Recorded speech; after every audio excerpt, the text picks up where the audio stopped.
The UK's Foreign Secretary has backed calls for a sustainable ceasefire in Gaza, warning too many civilians have lost their lives in the conflict.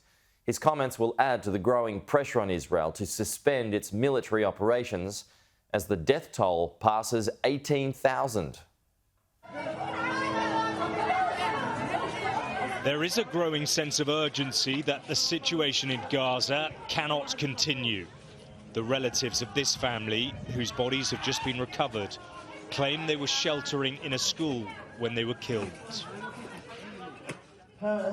My sister was at this point and her children were in her arms.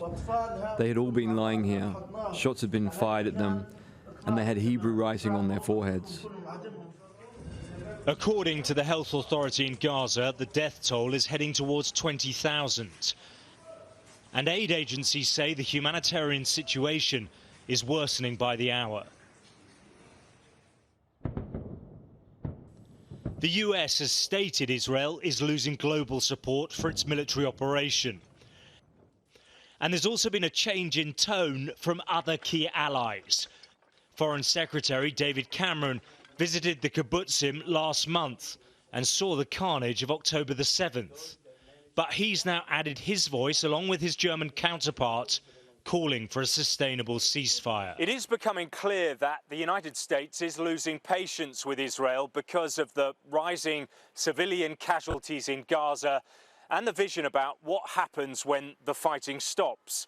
But in defiance of the Biden administration, Prime Minister Netanyahu says he opposes calls for a revitalised Palestinian Authority to govern the Strip as an interim measure on the way towards a two-state solution.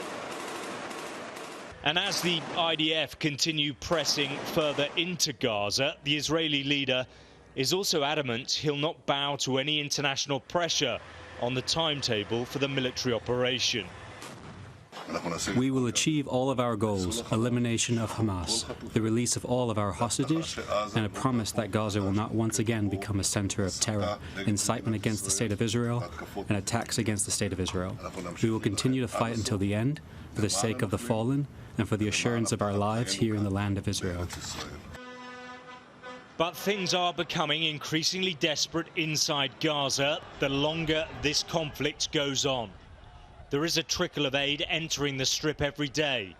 These trucks carrying supplies were mobbed as they entered through the Rafah crossing.